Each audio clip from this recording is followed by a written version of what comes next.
Panjenengan sudah mendengar ya Bapak Ibu sekarang terkait dengan rencana pemadaman ini. Sudah mendengar ya Bapak Ibu ya? Oke, nanti alhamdulillah jadi sosialisasi kita memang sudah masuk ke masyarakat. Jadi begini Bapak Ibu sekalian, panjenengan warga desa Wonorejo bukan satu-satunya warga yang terdampak. Panjenengan tidak sendirian Bapak Ibu. Ada 10 warga desa yang terdampak rencana pembangunan jalan Gonalegi sampai Balikambang. Perlu kami informasikan ke panjenengan semua Bapak Ibu sekalian. Jadi jalan Gonalegi Balikambang itu titik nolnya di sana Bapak Ibu. Jadi sepanjang 30 km ya, 30 km. Titik nolnya di Puskesmas Gonalegi. Titik nolnya sampai menuju ke selatan ke Simpang Balikambang Bapak Ibu. Jadi panjangnya kurang lebih 30 km melewati 10 desa yang terdampak Bapak Ibu. Makanya tadi saya sampaikan panjenengan tidak sendirian. Jadi ada 9 warga desa lagi yang terdampak. Itu satu. Terus yang kedua begini Bapak Ibu sekalian, jalan Gonalegi Balikambang itu ada 2 paket Bapak Ibu. Ini perlu panjenengan ketahui bahwa paket itu ada dibagi. Paket 2, artinya paket 2 itu dari Simpang Balikambang sampai dengan Bantul. Simpang sampai Bantul ya Bapak Ibu ya. Itu sekarang lagi berproses. Jadi itu yang membebaskan lahannya adalah dari pemerintah Kabupaten Malang. Jadi kebetulan di Kabupaten Malang sudah dinas pertanian yang membebaskan. Insya Allah September ini kita sudah bisa pembayaran ganti hitungnya Bapak Ibu sekalian kita kedulunya ya, dihitung. Jadi kami sudah berproses paket 2-nya dari Simpang Balikambang sampai Bantul itu 19 dan 2022. Jadi kami 2 tahun prosesnya Bapak Ibu, sepanjang kurang lebih 15 km. Nah, yang paket 1 yang hari ini kita sosialisasikan itu adalah dari utara, jadi artinya dari titik 0 yaitu Gonalegi sampai dengan Bantul. Berbatasan desa itu yang namanya paket 1. Nah, yang mengerjakan itu adalah sama dari pemerintah Bapak Ibu sekalian, tapi ini bujinya juga Bapak Ibu. Pelaksana siapa? Ya Pak Bini dari Kementerian PUPR. Jadi yang membebaskan adalah Kementerian PUPR, tetapi yang membangun fisik dari awal dari utara sampai selatan, fisik bangunannya Bapak Ibu sekalian itu adalah dari pusat, dari Kementerian PUPR. Jadi di sini yang membedakan hanya kalau yang paket 2 dari Bantul dari Kampang Pemkab, tapi kalau yang paket 1 Bantul sampai Gonalegi itu adalah Kementerian PUPR terkait dengan pembahasan lahannya. Tetapi terkait dengan pengerjaan fisiknya itu nanti Kementerian Pusat, jadi Kementerian PUPR semua. Itu yang kedua.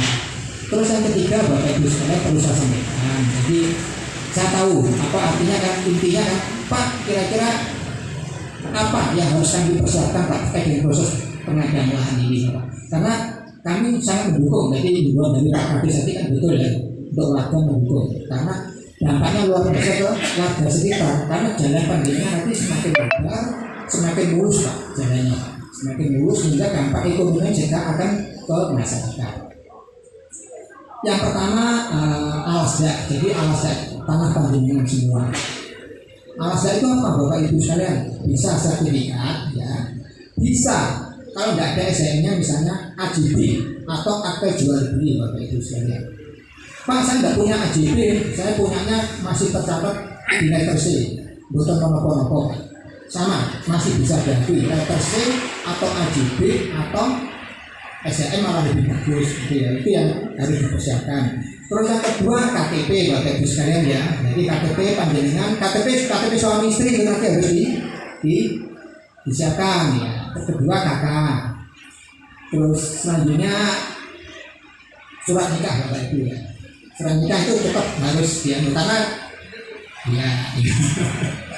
Oke. Terus tak lupa itu Bapak Ibu sekalian. Ya PBB. Jadi panjenengan harus lunas pajaknya. Karena itu nanti waktu kita pengurusan di pensertifikatan itu nanti pasti harus ditanya SPPT-nya. Jadi SPPT tahun sudah lunas, intinya harus sudah terbayar itu ya.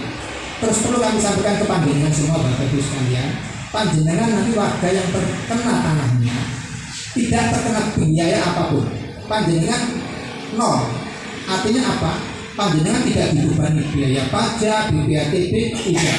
Panjenengan hanya menerima biaya ganti untungnya saja. Artinya negara tidak akan membebankan biaya-biaya apapun ke panjenengan semua. Terus kalau ada pertanyaan, Pak, BPATB tidak kena berarti? Tidak. Asalkan BPATB terkait dengan proses pengadaan ini Bapak Ibu ya. Tetapi kalau BPATB pas proses perpindahan hak panjenengan dari sebelumnya ya tanggungannya panjenengan. Ya. Paham ya Bapak Ibu ya? Ya. Jadi BPATB dari panjenengan ke pemerintah itu nol, tidak ada biaya sama sekali. Tetapi BPATB yang sebelum-sebelumnya panjenengan ada peralihan hak dari sebelum-sebelumnya yang memang harus panjenengan kewajibannya seperti itu. Pasti itu nanti terekam Bapak Ibu di BPN pasti terekam. Oh ternyata ini BPATB-nya belum dibayar. Jadi saran kami juga membantu Pak Kepala Desa sama PDP, mumpung jalan masih proses ini masih berjalan, ini segera dicukupi saja Bapak Ibu, dipersiapkan persyaratan-persyaratannya sehingga ketika pada saatnya nanti panjenengan sudah clear Pak, data saya ini nah, gitu. Itu yang ketiga. Terus yang keempat, oke Pak, saya mendukung persyaratan saya sudah lengkap. Terus kira-kira tanah saya dihargai berapa gitu Pak? Iya, itu yang penting ya Bapak Ibu ya. Ya, gitu. Saya tahu karena kami sudah biasa melaksanakan pekerjaan itu. Ya intinya ya di situ memang, intinya di situ. Poinnya poin pentingnya di situ. Jadi begini Bapak Ibu, tanah panjenengan yang nanti terkena pembebasan lahan jalan nasional itu, yang menentukan nilainya adalah bukan saya, bukan dinas pertanian, bukan Pemkab, bukan Pak Danramil, bukan Pak Kepala Desa, tetapi yang punya kewenangan untuk menilai itu adalah KJPP atau Presor, Kantor Jasa Penilai Publik Bapak Ibu. KJPP itu juga bukan sembarangan Bapak Ibu sekalian. Mereka punya sertifikat yang sudah diakui oleh Kementerian Keuangan. Jadi tidak sembarang KJPP bisa melaksanakan penilaian sebelum dia mempunyai sertifikasi dari Kementerian Keuangan. Sehingga dijamin hasil penilaian dari KJPP itulah yang diakui oleh negara. Terus lanjut Pak, oke. Hasil penilaian sudah keluar, hasil penilaian dari KJPP seperti itu ya, dari Presor sudah keluar. Nah itu langsung kami sampaikan ke panjenengan, tidak ada rekayasa sama sekali. Artinya begini, KJPP menilai tanah panjenengan misalnya per meter 100 misal ini, ya sudah harga 100 itu yang kami sampaikan ke panjenengan semua. Tidak ada 100 aku potong jadi 75, tidak ada Bapak Ibu sekalian. Ya, jadi harga yang disampaikan oleh KJPP itulah yang kami sampaikan ke panjenengan semua sebagai pemilik tanah. Seperti itu. Selanjutnya kalau nanti sudah deal, Bapak Ibu sudah bingung, cocok Bapak bisa dengan harga karena pengalaman kami 95% harga yang kami sampaikan ke warga terdampak mereka setuju semua karena kami prinsipnya adalah pasti di atas harga pasar Bapak Ibu. Jadi di atas harga pasar itu bukan berarti jauh sekali, bukan ya Bapak Ibu ya. Kalau jauh sekali pemerintah tidak punya duit Bapak Ibu. Yang penting panjenengan semua tidak dirugikan karena fungsi pemerintah memang tidak merugikan masyarakat, malah memakmurkan masyarakat. Nah kan itu ya Bapak Ibu ya.